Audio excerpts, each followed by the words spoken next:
नमस्कार, आप देख रहे हैं न्यूज़ पीआर। मैं हूं आदेशपुरी। कल सुबह ही हमने आपको एक वीडियो दिखाया था जिसमें बताया था कि कैसे बीपीएससी के द्वारा एक अभ्यर्थी जो कि सिलेक्ट हो गई थी और बिहार विधानसभा में प्रशाखा पदाधिकारी के पद पर 64वीं के माध्यम से उसका चयन हुआ था। लेकिन कुछ खामियां थी सर्टिफिकेट को लेकर, क्रीमीलियर सर्टिफिकेट को लेकर, जिसके कारण उनकी उम्मीदवारी को रद्द कर दिया गया। पीटी मेंस और इंटरव्यू तीनों के रिजल्ट को रद्द कर दिया गया। और उसके बाद हमने ये मामला उठाया था कि इसी तरह सीट खाली होते हैं तो वेटिंग लिस्ट क्यों नहीं जारी की जाती है। वैसे कैंडिडेट जो कि कुछ अंकों से उनका चयन नहीं हो पाता है, वो बाउंड्री लाइन पर रहते हैं, उनको आखिर सीट खाली होने के बाद फिर से उनको शामिल करने का क्यों नहीं प्रक्रिया बीपीएससी के द्वारा अपनाया जाता है। यूपीएससी भी इसको अपनाती है। तो आपको बताएं कि उसी को लेकर कल ही बिहार विधानसभा में ये प्रश्न उठाया गया कि बीपीएससी वेटिंग लिस्ट जारी करे। हिंदुस्तान पेपर इसके बारे में काफ़ी जानकारी जो है दिए हुए है और इस मामले को छापा हुआ है पेपर ने। तो आपको हम बताते हैं पेपर में क्या लिखा हुआ है। दिया हुआ है कि बीपीएससी में वेटिंग लिस्ट प्रकाशित करने का मामला उठा। बिहार विधानसभा के पहले सत्र में मंगलवार को विपक्ष के हंगामे के बीच ध्यानाकर्षण के तहत दो महत्वपूर्ण मुद्दे सदस्यों ने उठाए। विधायक जनक सिंह और समेत संजीव चौरसिया, अरुण कुमार सिंह सिन्हा, ज्ञानेंद्र कुमार ज्ञानू ने सरकार का इस ओर ध्यान आकृष्ट कराया कि यूपीएससी की तर्ज पर बीपीएससी में भी ऐच्छिक विषयों में मानक मूल्यांकन नीति स्थापित करते हुए वेटिंग लिस्ट प्रकाशित की जाए। कहा कि बीपीएससी ने अपने स्थापना काल से लेकर आज तक ऐच्छिक विषयों में न तो मानक मूल्यांकन नीति को व्यवस्था रखी है और न ही वेटिंग लिस्ट प्रकाशित करती है। फलस्वरूप चयन में असंतुलन होता है। सरकार की ओर से प्रभारी मंत्री श्रवण कुमार ने इस पर सरकार का वक्तव्य रखने के लिए आसन से समय की मांग की। आपको बता दें कि दूसरे ध्यानाकर्षण के तहत कांग्रेस विधायक दल के नेता अजीत शर्मा ने आर्थिक रूप से पिछड़े वर्ग के साथ भेदभाव का मामला उठाया। उन्होंने कहा कि राज्य में 7 आरक्षण श्रेणी है, इसमें से 4 श्रेणियों की आयु सीमा में छूट, बैकलॉग का लाभ और बिहार तक सीमित रखा जाता है, लेकिन आर्थिक रूप से पिछड़े वर्गों के लाभार्थियों को इसमें कुछ भी लाभ नहीं दिया जाता। इस ध्यानाकर्षण के जवाब के लिए प्रभारी मंत्री श्रवण कुमार ने आसन से मोहलत ली है। आपको बता दें कि राष्ट्रीय पिछड़ा वर्ग आयोग के अध्यक्ष डॉक्टर भगवान लाल सहनी ने भी वेटिंग लिस्ट को लेकर बीपीएससी के अध्यक्ष को तलब किया। बीपीएससी के जवाब से असंतुष्ट राष्ट्रीय पिछड़ा वर्ग आयोग में 2 अगस्त 2021 को सुनवाई की तिथि निश्चित की गई है। डॉक्टर भगवान लाल सहनी ने वेटिंग लिस्ट न दिए जाने के मसले को प्राकृतिक न्याय के विपरीत माना है। विदित हो कि स्केलिंग पद्धति और प्रतीक्षा सूची के मामले को दिल्ली विश्वविद्यालय में सहायक प्रोफेसर के रूप में कार्यरत बालेंद्र कुमार ने उठाया था। बालेंद्र कुमार ने प्रसन्नता व्यक्त करते हुए कहा कि आने वाले दिनों में कुछ बेहतर जरूर होगा। तो आपको बताएं कि वेटिंग लिस्ट जारी करना बीपीएससी में बहुत ज़रूरी है।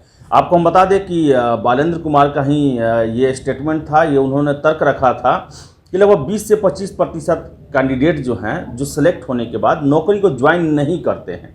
और अगर 64वीं में अगर हम देखें तो ये संख्या बहुत ज़्यादा हो जाएगी, इतना ज़्यादा हो जाएगी कि कितना बीपीएससी जो है उतना सीट के लिए परीक्षा नहीं होता है।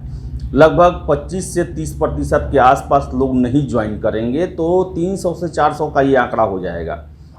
और आपको बताते चलें कि अगर 300-400 ये ज्वाइन नहीं करेंगे तो ये उन छात्रों के लिए बहुत ज़्यादा अन्याय होगा जो कि 200-300 वेटिंग लिस्ट तक होंगे इंटरव्यू देने के बाद, और वो वर्षों इस परीक्षा की तैयारी में लगाएं।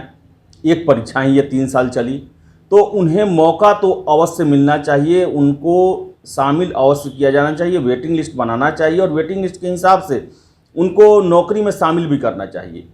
क्योंकि आपको हम बताएं, कल भी हमने ये बात को जिक्र किया था कि अगर ये सीट खाली रह जाएंगे तो 65वीं और 66वीं परीक्षा ऑन प्रोसेस है। 67वीं में ही या 68वीं में ही ये सीट ऐड हो पाएंगे। तो ये उन छात्रों के लिए जो 64वीं दिए थे उनके साथ एक तरह से अन्याय हो जाएगा इसको लेकर। और ऐसी बातें विधानसभा में भी उठी। अब देखने वाली बात है कि बीपीएससी जो है इसको लेकर क्या कदम उठाता है, सरकार क्या कदम उठाती है। तो वही राष्ट्रीय पिछड़ा आयोग ने भी तलब किया है बीपीएससी को 2 अगस्त को, और उसमें जवाब देना है कि आखिर क्यों नहीं वो वेटिंग लिस्ट जारी करते हैं। जबकि आपको बताएं कि इनके द्वारा पहले भी जवाब दिया गया, जिससे राष्ट्रीय पिछड़ा वर्ग जो है वो नहीं संतुष्ट हुआ है।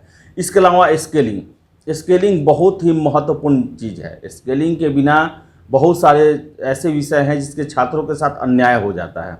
जैसे इस बार हम देखें कि टॉप 10 में 10 के 10 इंजीनियर थे, और जिसमें से 6 जो थे IIT के थे, और मैक्सिमम के जो ऑप्शनल हुआ करते थे वो मैथ या टेक्निकल सब्जेक्ट हुआ करते थे। और इसमें सब कोई जानता है, सर्वविदित है कि मैथ में अंक जो है वो सॉलिड उठते हैं। अगर आपने सही किया तो पूरे अंक, गलत किया तो 0 अंक। और हिस्ट्री हुआ, पॉलिटी हुआ, इकोनॉमिक्स हुआ, ज्योग्राफी हुआ, हिंदी हुआ, ये ऐसे सब्जेक्ट हैं जहाँ पर आप बहुत ही बेहतरीन परफॉर्मेंस करते हैं तो वो 60% से 70% ही जाता है मैक्सिमम। और मैथ में अगर आप अच्छा परफॉर्मेंस करते हैं तो 90 प्लस जाता है वो। अगर इसमें सामंजस्य नहीं बैठाया गया तो फिर ऐसा ही होगा कि ज़्यादातर चयन तो इंजीनियरिंग और मैथ के ही बैकग्राउंड वाले कैंडिडेट का होगा, और इनका होगा तो वो वैसे पदों के लिए होगा जो ज़्यादा प्रभावशाली नहीं है। बीपीएससी में जाने का मतलब है सारे जितने भी कैंडिडेट हैं, बीपीएससी उनका जाने का मुख्य उद्देश्य SDM DSP ही बनना होता है। अलग बात है कि उन्हें दूसरे सर्विस मिल जाते हैं जहां पर वो काम करते हैं, और काम करने के बाद उन्हें एहसास होता है कि नहीं, ये भी डिपार्टमेंट बहुत अच्छा है, मुझे पहले से पता नहीं था। लेकिन जो चकाचौंध है सिविल सर्विसेज का, अगर हम यूपीएससी स्तर पर देखें तो IAS IPS, और बिहार लेवल पर देखें स्टेट PCS में देखें तो SDM और DSP यही होता है।